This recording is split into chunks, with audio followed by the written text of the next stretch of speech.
So why can't you change your diet? This is one of the things I talk to people about a lot. Whenever I find someone that has long-term illness, chronic conditions, I talk to them first about their food.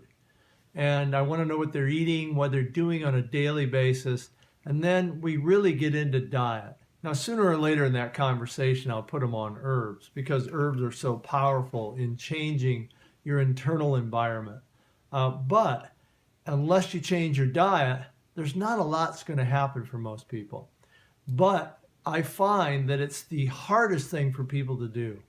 And I often wonder, why can't you change your diet? What is so hard about that?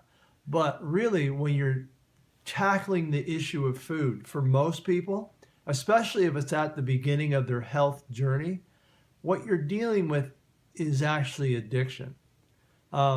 Down at the very bottom of almost all dietary issues, whether you can transition into a new one or quit eating certain foods, all really gets back to sugar addiction. And this is something that's very hard for someone to understand, especially when they get into the health field, when they're just getting into it, because sugar addiction runs through everything that they do. I know this for a fact because I've been through that whole sugar addiction problem in my own diet. And luckily for me, I've been in the health field since 1981. So I've seen and tried almost every diet known to man. A lot of them I try just to see what they're about. I have fun with food. I love food. I love eating food. I love making food. But I also like seeing how things affect me and how they work on different conditions I might have. And believe me, I know firsthand that everybody has a sugar addiction. It was ruining my life. I thought I was eating very healthy. I was a runner. I was participating in a lot of sports. I was doing triathlons at one time, but I was still having trouble with my blood sugar. I was feeling tired after eating a lot of different foods. And when I look back on it, my diet was so predominantly carbohydrates that I literally was developing pre-diabetes, or I didn't go to the doctor that often to check it out, so I could have been in that really close to getting diabetes phase because I just ate too many carbs. I didn't have enough grounding protein foods, enough foods to offset the amount of carbohydrates I had, even though I was exercising a lot. And a lot of that, again, goes back to sugar addiction. When you're consuming a lot of bread, it turns into sugar immediately.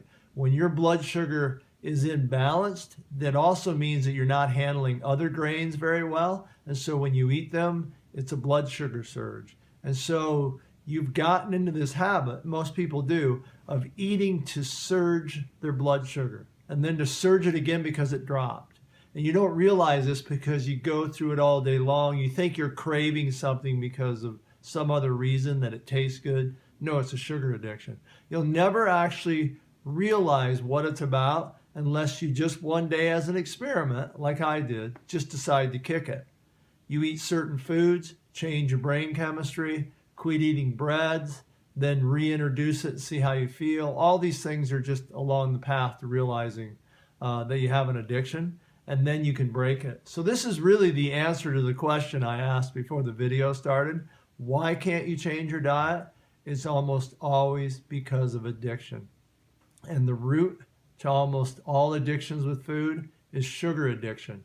If you can tame that one element in your diet, you can change anything in your health. It doesn't matter what it is. That's the elephant in the room. And if you can deal with that, you can heal and deal with anything.